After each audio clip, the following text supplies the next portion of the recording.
Hello everyone. So இந்த வீடியோவில் பார்த்தீங்கன்னா நான் சொன்ன மாதிரி நீட்டோட பழைய near 20 to 30 year question paper. So நீட்டில் லாஸ்ட்டு 20 to 30 இயரில் வந்த கொஷின் பேப்பரோட ஒரு இயர் கொஷினாக நம்ம சால்வ் பண்ண போகிறோம்.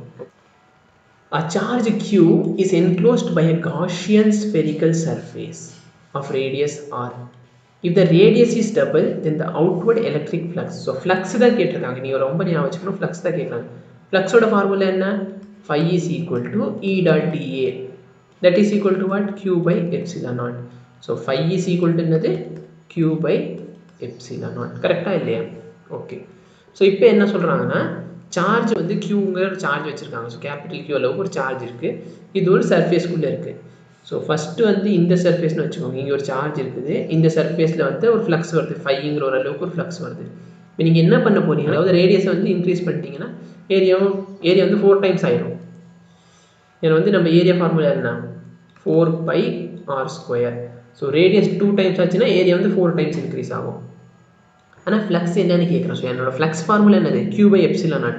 அப்போ நீங்கள் சொல்ல வேண்டிய விஷயம் என்னன்னா, ஃபஸ்ட் இங்கே இருந்த சார்ஜ் என்னது? Q. நீங்கள் ஏரியாவை டபுள் பண்ணப்போ இங்கே இருக்க சார்ஜ் என்னதான்? Q. அப்போது phi is equal to என்னது? Q by epsilon naught. அப்போ ஏதாச்சும் சேஞ்ச் வருமா ஃப்ளக்ஸில்? ஃப்ளக்ஸில் எந்த சேஞ்சும் வராது. It will remain the same. So நீங்கள் சொல்லலாம், இப்போ நீங்கள் சப்போஸ் இந்த ஃபார்முலா யூஸ் பண்ணுறீங்கன்னு வச்சுக்கலாமே. இந்த ஃபார்முலா யூஸ் பண்ணுறப்போ உங்களோட ஏரியா வந்து ஸோ 4 டைம்ஸ் இன்க்ரீஸ் ஆகுது. நீங்கள் தான் இப்போ சொன்னீங்க வீடியோவில், அப்போ நீங்கள் கேட்கலாம். ஸோ இப்போ ஒன்றும் இல்லை, ஏரியா வந்து 4 டைம்ஸ் இன்க்ரீஸ் ஆகுது. So E into 4 pi r square. கரெக்டாக இல்லையா? இப்போ பார்த்தீங்கன்னா உங்கள் ஏரியா வந்து 4 டைம்ஸ் இன்க்ரீஸ் ஆகுதுன்னா ஃப்ளக்ஸும் 4 டைம்ஸ் இன்க்ரீஸ் ஆகணும். அதானே நீங்கள் யோசிப்பீங்க. அப்படி ஆகாது. ஏன்னா நீங்கள் சென்டர்லேருந்து தூரம் போக போக இந்த எலக்ட்ரிக் ஃபீல்டு என்ன ஆகும்? எலக்ட்ரிக் ஃபீல்டு கம்மியாகிக்கிட்டே இருக்கும். இந்த 4 pi r ஸ்கொயர் என்ன ஆகும்? இன்க்ரீஸ் ஆகிக்கிட்டே இருக்கும். அப்போ ரெண்டுத்தையும் மல்டிப்ளை பண்ணிங்கன்னா சேம் வேல்யூ. ஏன்னா எலக்ட்ரிக் ஃபீல்டோட ஃபார்முலா என்னது? K Q by r square. So இங்கே பார்த்தீங்கன்னா r ஸ்கொயர் வந்து டினாமினேட்டரில் இருக்குது. அப்போ நீங்கள் ரேடியஸை பெருசாக்க இதோட வேல்யூ வந்து கம்மியாகிக்கிட்டே இருக்கும். ஆனால் ஏரியா வந்து அதிகமாகிக்கிட்டே இருக்கும். ஆனால் இது கான்ஸ்டன்ட்ங்கிறதுனால இது ரெண்டுத்தையும் கேன்சல் பண்ணிங்க அப்படின்னா ஃபைனலாக என்ன தான் நீங்கள் சொல்லலாம்?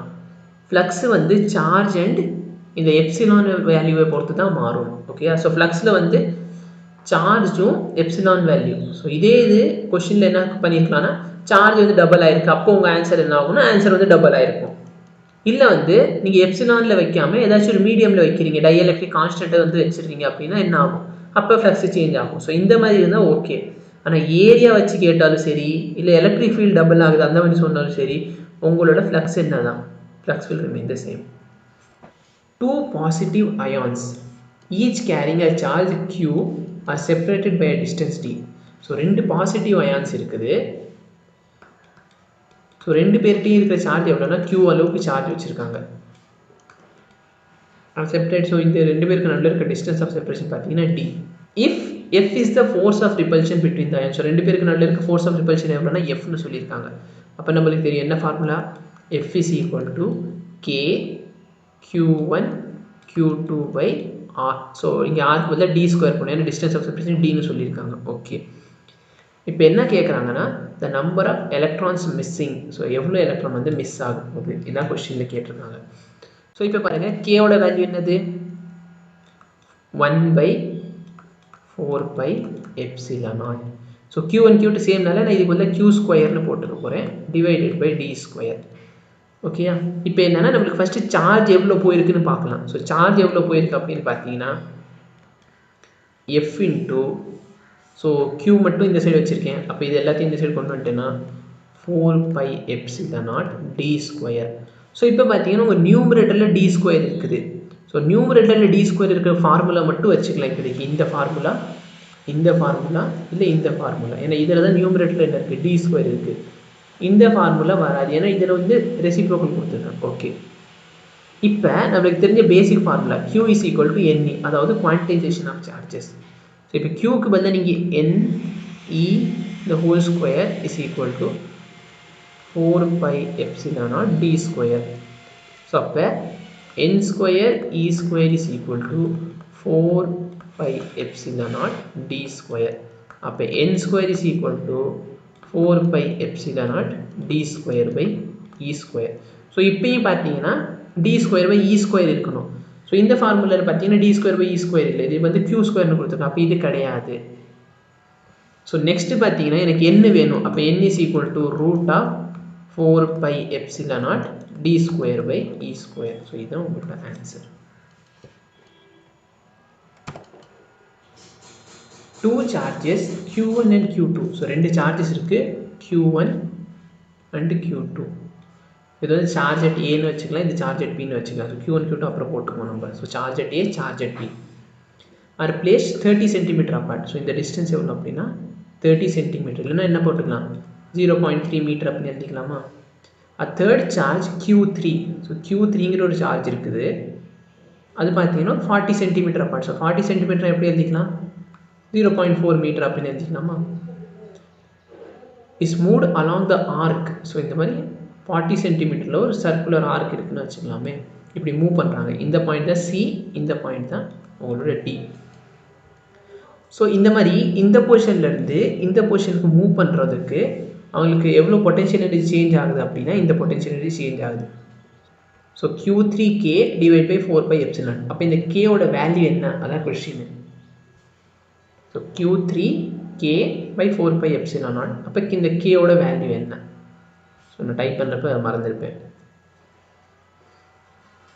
ஓகே, ஸோ என்ன அப்படின்னா சேஞ்ச் இன் பொட்டென்ஷியல் எனர்ஜி கொடுத்துட்டாங்க. So change in potential energy எவ்வளோ அப்படின்னா q3 by 4 by epsilon naught times k. So இந்த சார்ஜ் தான் q3, இது வந்து q1 q2 q3. இப்போ சேஞ்ச் இன் பொட்டென்ஷியல் எனர்ஜியோட ஃபார்முலா என்னன்னா ஃபைனல் பொட்டென்ஷியல் எனர்ஜி, அதாவது டிங்கிற பொசிஷனில் இருக்கிறப்ப அதோட பொட்டென்ஷியல் எனர்ஜி மைனஸ் சிங்கிற இடத்துல இருக்கிறப்ப அதோட பொட்டென்ஷியல் எனர்ஜி என்ன. அப்போ I am going to find the potential energy of the particle, அது வந்து சியில் இருக்கிறப்ப due to A and B. So இங்கேயும் சார்ஜ் இருக்குது, இங்கேயும் சார்ஜ் இருக்குது. அப்போ இந்த சார்ஜ்னால இங்கே எவ்வளோ பொட்டென்ஷியல், இந்த சார்ஜ்னால இங்கே எவ்வளோ பொட்டென்ஷியல் அப்படின்னு கண்டுபிடிக்க போகிறேன். அதே மாதிரி அந்த பார்ட்டிகல் டியில் போகிறப்ப இந்த சார்ஜ்னால இங்கே எவ்வளோ பொட்டென்ஷியல், இந்த சார்ஜ்னால இங்கே எவ்வளோ பொட்டென்ஷியல், அவ்வளோதான், ரொம்ப சிம்பிளாக. இப்போ எனர்ஜியோட ஃபார்முலா நம்மளுக்கு தெரியும், k q1 q2 by r square. கரெக்டாக? அப்போ இதுதான் ஃபஸ்ட்டு சார்ஜ். இந்த சார்ஜோட வேல்யூ என்ன q1, இதான் என்னோட செகண்ட் சார்ஜ். இதோட சார்ஜோட வேல்யூ என்ன q3 பை r, இங்கே 0.4. அதே மாதிரி இந்த பிங்கிற சார்ஜ்னால இங்கே இருக்க பொட்டென்ஷியல் எவ்வளோ. ஸோ இவங்க ரெண்டு பேருக்கு நல்ல இருக்க பொட்டென்ஷியல் கண்டுபிடிக்கும். ஸோ பார்த்தீங்கன்னா இது ஒரு ரைட் ஆங்கிள் ட்ரையாங்கிள்னால இது 3 இது 4 அப்படின்னா இது வந்து 5ன்னு வரும். கரெக்டாக பைத்தகரஸ் தியரமில்.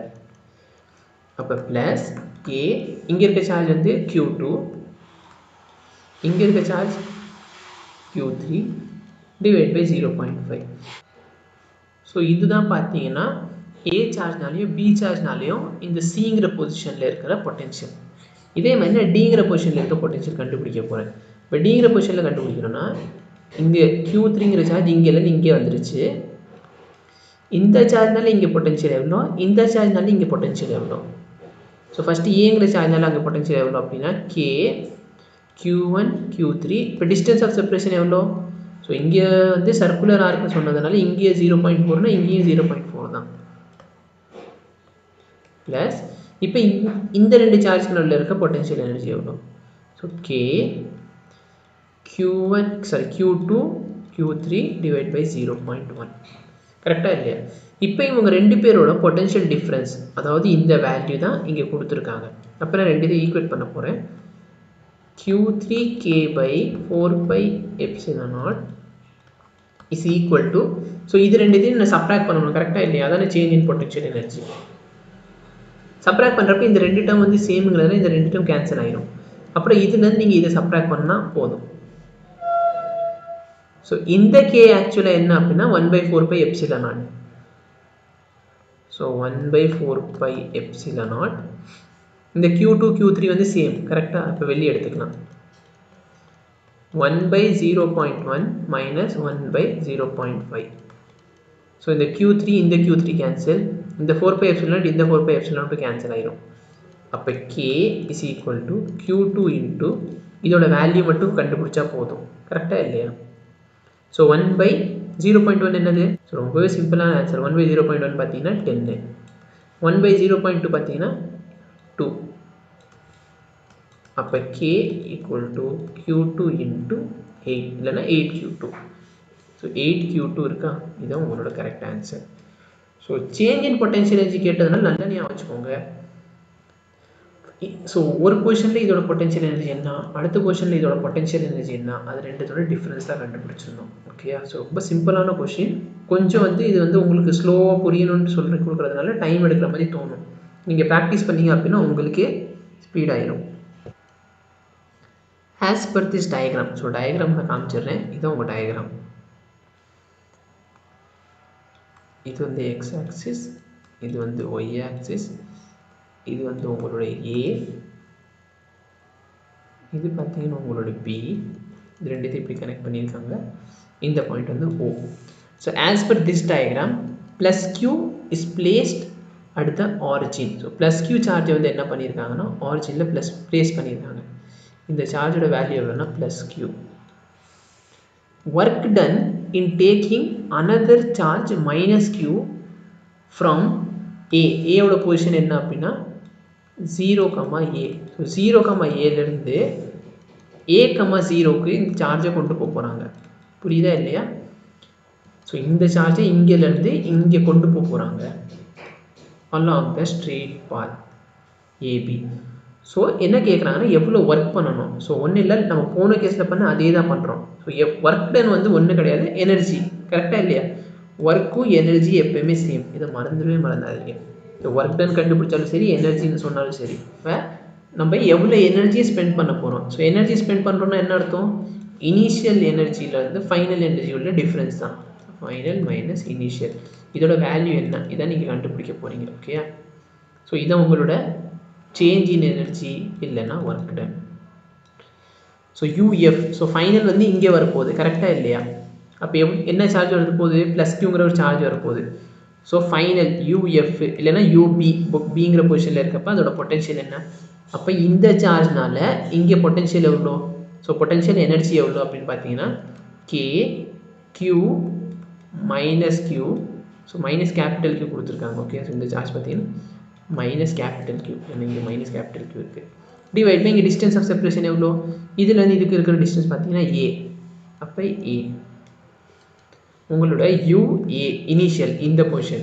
ஸோ இங்கே பார்த்தீங்கன்னா எவ்வளோ இருக்குது அப்படின்னா, ஸோ நல்ல டிஃப்ரென்ஸ் புரிஞ்சுக்கோங்க. போன கொஸ்டினில் பார்த்தீங்க அப்படின்னா இங்கே ஒரு சார்ஜ் இருந்துச்சு, இங்கே ஒரு சார்ஜ் இருந்துச்சு, ரெண்டு சார்ஜ் இருக்கப்போ மூணாவது சார்ஜை மூவ் பண்ணீங்க. அதனால தான் இங்கே இருக்க சார்ஜ் இதனால் எவ்வளோ பொட்டன்ஷியல், இதனால் எவ்வளோ பொட்டன்ஷியல்னு பார்த்தோம். ஆனால் இப்போ பார்த்தீங்கன்னா உங்கள்ட்ட ரெண்டே சார்ஜ் தான் இருக்குது. இது ஒரு சார்ஜ், இது ஒரு சார்ஜ். ஸோ இந்த ஒரு சார்ஜ் தான் மூவ் ஆக போகுது. ஸோ இங்கே இந்த சார்ஜே கிடையாது இந்த இடத்துல. ஓகேயா? ஸோ இந்த சார்ஜ் தான் நீங்கள் இங்கே மூவ் பண்ண போகிறீங்க அப்படிங்கிறத கொஸ்டின். அப்போ இந்த UAல எவ்வளோ பொட்டன்ஷியல் எனர்ஜி இருக்கும் அப்படின்னா KQ மைனஸ் Q. இங்கே இருக்க டிஸ்டன்ஸ் எவ்வளோனா அகைன் சேம் A தான், ஏன்னா அது 0,Aல இருக்குது. இப்போ ரெண்டுத்தையும் சப்ராக்ட் பண்ணிங்கன்னா நீங்களே பார்க்கலாம், இது ரெண்டு சேம் குவான்டிட்டி. அப்போ சப்ராக்ட் பண்ணிங்கன்னா உங்களோட ஒர்க் டன்னாக இருக்கட்டும், இல்லை potential change in potential energy எல்லாமே என்ன தான்? 0 தான் answer. A bullet of mass 2 grams. So mass 2 gram.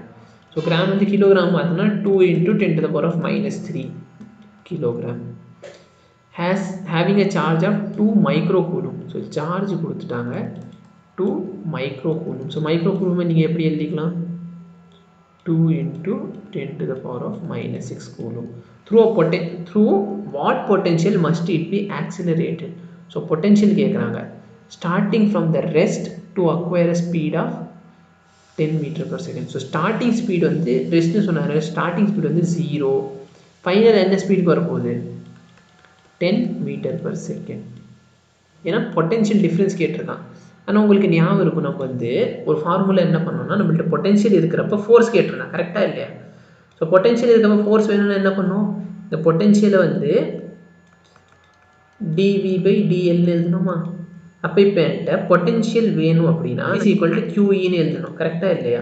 இப்போ போன கொஸ்டினில் பார்த்தீங்கன்னா நம்மள்ட்ட பொட்டென்ஷியல் இருந்துச்சு, நம்ம பொட்டென்ஷியலை வச்சு ஃபோர்ஸ் கண்டுபிடிச்சோம். ஆனால் இப்போ நான் என்ன பண்ணலான்னா, என்கிட்ட ஃபோர்ஸ் இருக்குது, இந்த ஃபோர்ஸ்லேருந்து நான் பொட்டென்ஷியல் கண்டுபிடிக்கலாமா? ஸோ எலக்ட்ரிக் ஃபீல்டு பார்த்தீங்கன்னா V/L லென்த்து. ஸோ L பார்த்தீங்கன்னா லென்த்து. அப்போ நான் ஃபோர்ஸ் = QEன்னு போட்டுக்கிறேன். First force = QE. ஸோ இந்த ஈயோட வேல்யூ என்னென்னு போட்டுக்கலாம்? V/L. அதே மாதிரி ஃபோர்ஸ்க்கு இன்னொரு ஃபார்முலா இருக்குது. ஃபோர்ஸோட ஃபார்முலா என்ன அப்படின்னா மாஸ் இன்டூ ஆக்சிலரேஷன். கரெக்டாக இல்லையா? அப்போ ரெண்டு ஃபோர்ஸை ஈக்குவேட் பண்ணிட்டேன் அப்படின்னா QV/L is equal to mass into acceleration. So acceleration கொடுத்துருந்தா வச்சு நம்ம ஸ்ட்ரெயிட்டாக வேல்யூ சப்ஸ்டியூட் பண்ணி ஆன்சர் கண்டுபிடிச்சிக்கலாம். ஆக்சிலரேஷன் கொடுக்கல, ஆனால் என்ன கொடுத்துருக்காங்க? U கொடுத்துருக்காங்க, V கொடுத்துருக்காங்க.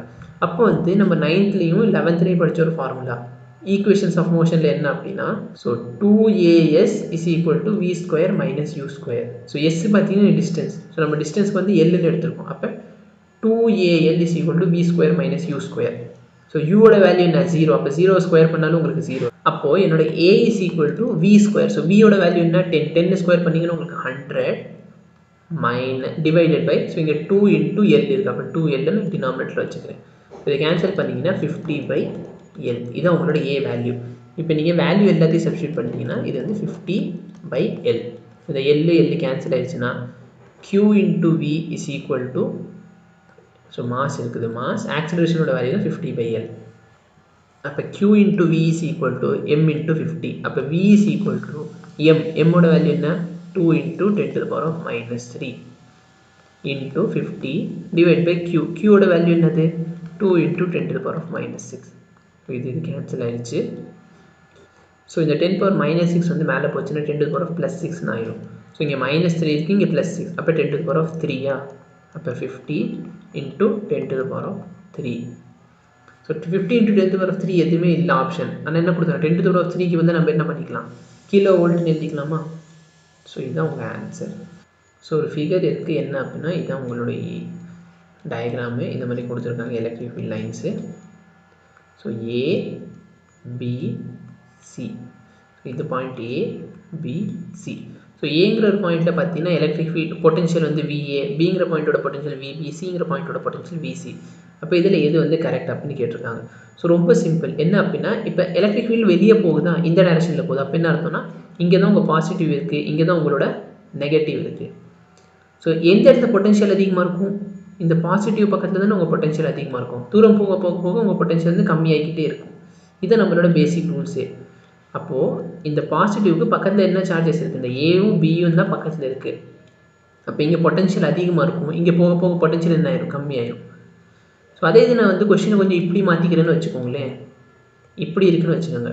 அப்போ இதுதான் இங்கே டயக்ராம் இப்படி இருக்குன்னா இதுதான் ப்ளஸ்ஸுக்கு பக்கத்தில் இருக்குது. அப்போ இங்கே பொட்டன்ஷியல் அதிகம், அதுக்கப்புறம் இங்கே பொட்டன்ஷியல் அதிகம், இங்கே பார்த்தீங்கன்னா பொட்டன்ஷியல் இருக்கிறது. டயக்ராமோட டைரக்ஷன் நீங்கள் மாற்றி போட்டிங்க அப்படின்னா இந்த இடத்துல இப்போ பொட்டன்ஷியல் அதிகம், ஏன்னா இதுதான் பாசிட்டிவ்க்கு பக்கத்தில் இருக்குது. இங்கே கொஞ்சம் கம்மி, இங்கே பார்த்தீங்கன்னா ரொம்பவே கம்மி.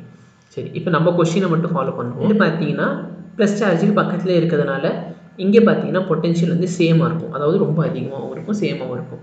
இங்கே பார்த்தீங்கன்னா இது வந்து தூரத்தில் இருக்கிறனா இங்கே பொட்டன்ஷியல் கம்மியாக இருக்கும். இப்போ உங்களோட ஆன்சர் என்னென்னா VAலையும் VBலையும் பொட்டன்ஷியல் சேம், VCயில் பார்த்தீங்கன்னா பொட்டன்ஷியல் VA VBயோட கொஞ்சம் கம்மியாக தான் இருக்கும். An electric dipole has a magnitude of its charge as Q and its dipole moment is P. So charge வந்து Qன்னு சொல்லியிருக்காங்க, dipole moment P. It is placed in a uniform electric field. So uniform electric field, இந்த electric fieldோட value என்னன்னா யூனிஃபார்ம்னு சொல்லிட்டாங்க. If its dipole moment is along the direction of the field. So direction of the fieldக்கு alongல இருக்குது. The force on it. So உங்களுக்கு தெரியணும் என்ன அப்படின்னா, electric field வந்து யூனிஃபார்ம்னு சொன்னால் ஃபோர்ஸ் வந்து 0. ஸோ எலக்ட்ரிக் ஃபீல்டு வந்து யூனிஃபார்ம் அப்படின்னு சொன்னால் ஃபோர்ஸ் என்ன தான்? 0. ஸோ ஃபோர்ஸ் வந்து 0. ஸோ அது இந்த ஒரு ஆப்ஷனில் தான் ஃபோர்ஸ் வந்து 0 இருக்குது. ஸோ நீங்கள் வந்து பொட்டன்ஷியல் எனர்ஜி கண்டுபிடிக்க வேணாம். கண்டுபிடிக்கணும்னா ரொம்ப ஈஸி. ஸோ என்ன சொல்லிட்டாங்க? உங்கள் எலக்ட்ரிக் ஃபீல்டும் உங்கள் டைப்போல் பார்த்தீங்கன்னா ஒரே டைரக்ஷன். இப்போ நம்ம ஃபார்முலா என்ன? U is equal to minus P dot E minus P dot இருக்கிறதுனால cos theta. ஸோ அல்லாம்னு சொன்ன என்ன அர்த்தம்? தீட்டாவோட வேல்யூ வந்து 0. Minus PE cos 0. cos 0ஓட வேல்யூ என்ன? 1. அப்போ மைனஸ் PE. ஸோ இதுதான் உங்களோட minimum value. So 0 and minimum. So நீங்கள் மினிமம் சால்வ் கூட பண்ண வேணாம், நீங்கள் எப்படி சொல்லிடலாம்? ஸ்ட்ரெயிட்டாக 0 பார்த்தோன்னே சொல்லிடலாம். ஏன்னா யூனிஃபார்ம் எலக்ட்ரிக் ஃபீல்டு அப்படின்னு சொல்லியிருக்காங்க.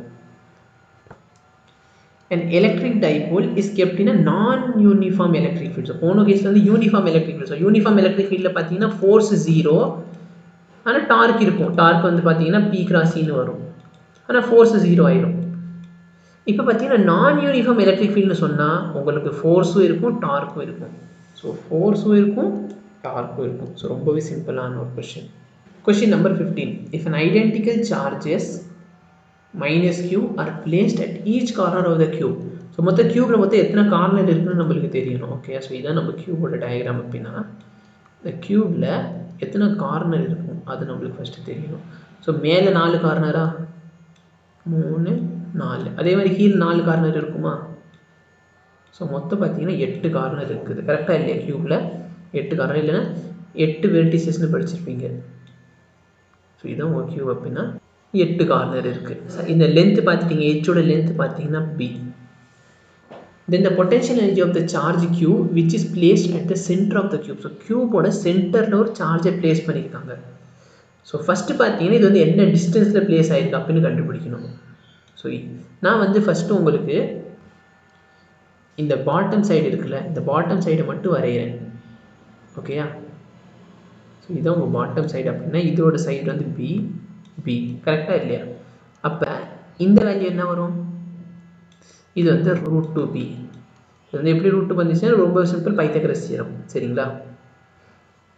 இப்போ நான் என்னென்னா உங்களுக்கு தெரியறதுக்காக இந்த பேஸ் வரைஞ்சிருக்கேன். இது வந்து ஒரு சைடு. ஸோ இந்த சைடு. சரிங்களா? இப்போ பார்த்தீங்கன்னா உங்களுக்கு வந்து என்ன டிஸ்டன்ஸ் வேணும்னா இந்த டிஸ்டன்ஸ் வேணும், அதாவது டயக்னல். ஸோ இப்போ டயக்னல் தான் உங்களுக்கு தேவை. அப்படின்னா இங்கே பாருங்கள், நான் இந்த ரைட் ஆங்கிள் ட்ரையாங்கிள் எடுத்துக்கலாமா? கீழே பேஸு, இது 90 டிகிரி, இது ஒரு ரைட் ஆங்கிள் ட்ரையாங்கிள். இதோட வேல்யூ என்ன? √2b. இதோட வேல்யூ என்ன? b. இந்த இடத்துல நீங்கள் பைத்தகரஸ் தியரம் போட்டிங்கன்னா உங்களுக்கு √3bன்னு வந்துடும். ஸோ இல்லைன்னா நீங்கள் வந்து ஞாபகம் கூட வச்சுக்கலாம். டயகனல் ஆஃப் அ ஸ்கொயர் பார்த்தீங்கன்னா √2 times side of the square. Diagonal of the cube பார்த்தீங்கன்னா √3 times side of the cube. இப்போ நம்மளுக்கு பிரச்சனை முடிஞ்சு என்ன அப்படின்னா இந்த டோட்டல் லென்த் என்னது? √3b. அப்போ இந்த பாதி லென்த் எவ்வளோ? என்ன சார்ஜ் வந்து இங்கே தானே வைக்க போகிறோம். அப்போ இவங்க 2 பேருக்கு நடுவில் இருக்க பொட்டன்ஷியல் எனர்ஜி என்ன அப்படின்னு கண்டுபிடிக்கணும்.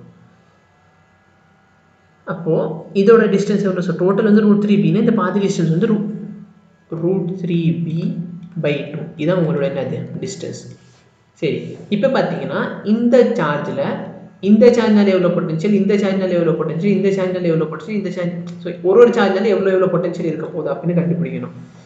நம்மளுக்கு வந்து எல்லா சார்ஜ் சேமுங்கிறதுனால நம்ம என்ன பண்ணிக்கலாம், எல்லாத்தையும் ஆடப் பண்ணிங்கன்னா உங்களுக்கு 8 இன்ட்டுன்னு வருமா? ஏன்னா இந்த சார்ஜ்னால பார்த்தீங்கன்னா என்ன பொட்டன்ஷியல், அதே சேம் பொட்டன்ஷியல் தான் எல்லா சார்ஜஸ்னால இருக்க போகுது. ஏன்னா சார்ஜோட மேக்னிடியூட் சேம், 2 பேருக்கு நடுவில் இருக்க டிஸ்டன்ஸும் சேம். அதனால் பார்த்தீங்கன்னா எல்லாத்தையும் ஆட் பண்ணி டோட்டலாக 8 இருக்கும். 8 இன்ட்டு k q1. ஸோ q1ஓட வேல்யூ என்னது? -q. q2ஓட வேல்யூ என்னது?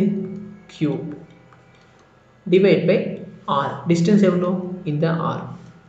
√3b into 2. ஸோ இப்போ வந்து பார்த்தீங்கன்னா உங்களுக்கு ஆப்ஷனில் பார்த்தீங்கன்னா டினாமினேட்டர் √3b இருக்கணும். ஸோ √3b பார்த்தீங்கன்னா இந்த ஆப்ஷனில் மட்டும்தான் இருக்குது. அதனால் நீங்கள் இந்த ஆப்ஷனை ஸ்ட்ரெயிட்டாக ஆன்சரில் கிளிக் பண்ணிக்கலாம், சால்வ் பண்ண தேவையில்லை. ஆனாலும் உங்களுக்கு டவுட் இருக்குது அப்படின்னா 8 இன்ட்டு கேயோட வேல்யூ என்ன?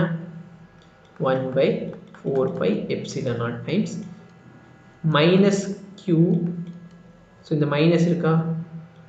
-q into q divided by √3b times 2. So இதுவும் கேன்சல் ஆகிடுச்சுன்னா இங்கே 2 இருக்கும், இதுவும் இது போயிடுச்சுன்னா இங்கே வந்து 4 இருக்கும். ஸோ இங்கே மைனஸ் வெளியே எடுத்துட்டிங்கன்னா -4q² divided by πε0 times √3b. So இதுதான் உங்களுக்கு ஃபைனல் ஆன்சர். இப்போ நீங்கள் எல்லாத்தையும் சால்வ் பண்ணணும்னு அவசியம் இல்லை. என்ன அப்படின்னா உங்களுக்கு இங்கேயே தெரிஞ்சு போச்சுல, டினாமினேட்டர் √3b இருக்காத ஆன்சர். அப்போ எந்த டினாமினேட்டர் √3b இருக்குது? இதில் மட்டும்தான் இருக்குது. அப்போ இதுதான் உங்களோட ஃபைனல் ஆன்சர். ஸோ இந்த வீடியோ உங்களுக்கு யூஸ்ஃபுல்லாக இருக்குது அப்படின்னு தோணுச்சுன்னா இது வந்து உங்கள் ஃப்ரெண்ட்ஸ்க்கும் ஷேர் பண்ணுங்கள். ஏன்னா அவங்களும் ஏதாச்சும் காம்படிட்டிவ் எக்ஸாம் ப்ரிப்பேர் பண்ணுறாங்கன்னா அவங்களுக்கு கண்டிப்பாக இந்த வீடியோவில் ஷேர் பண்ணுங்கள். சேனலை வந்து மறக்காமல் சப்ஸ்கிரைப் பண்ணிடுங்க. ஏன்னா நான் டெய்லி ஒரு வீடியோ போட்டுக்கிட்டு தான் இருக்க போகிறேன் இந்த மாதிரி கொஸ்டின்ஸ் எல்லாம் சால்வ் பண்ணிவிட்டு. ஸோ சேனல் வந்து மறக்காமல் சப்ஸ்கிரைப் பண்ணிடுங்க, ஏன்னா அப்போ தான் உங்களுக்கு நோட்டிஃபிகேஷன் வரும். அதுக்கப்புறம் பார்த்தீங்கன்னா நான் வந்து 12th சிலபஸ் வந்து எக்ஸ்பெரிமெண்ட் பேஸாக நடத்திக்கிட்டு இருக்கேன். ஸோ அந்த வீடியோ நான் அப்லோட் பண்ணிக்கிட்டு தான் இருப்பேன். ஸோ உங்களுக்கு தெரிஞ்ச யாராச்சும் 12th ஸ்டூடெண்ட்ஸ் இருக்காங்க அப்படின்னா அவங்களுக்கு வந்து இந்த லிங்க் வந்து ஷேர் பண்ணுங்கள். நீங்களும் எக்ஸ்பெரிமெண்ட் பேஸாக கொஞ்சம் கற்றுக்கலாம் அப்படின்னு தோணுச்சுன்னா நீங்களும் கண்டிப்பாக இந்த வீடியோஸ் எல்லாத்தையும் பாருங்கள். உங்கள் சப்போர்ட் எப்போயுமே கொடுத்துக்கிட்டே இருங்க சேனலுக்கு. உங்களுக்கு வந்து ஏதாச்சும் டவுட் அப்படின்னா நீங்கள் வந்து கமெண்ட்டில் லீவ் பண்ணுங்கள். அப்படி இல்லைன்னா வாட்ஸ்அப் நம்பரும் நான் கொடுக்குறேன். அந்த வாட்ஸ்அப் நம்பரில் நீங்கள் பேசலாம். நீட் ப்ரிப்ரேஷனுக்காகவே நாங்கள் ஒரு குரூப் வேறு வச்சுருக்கோம். உங்களுக்கு வந்து அந்த குரூப்பில் ஜாயின் பண்ணணும் அப்படின்னு தோணுச்சுன்னா நீங்கள் வந்து அந்த குரூப்பில் ஜாயின் பண்ணலாம்.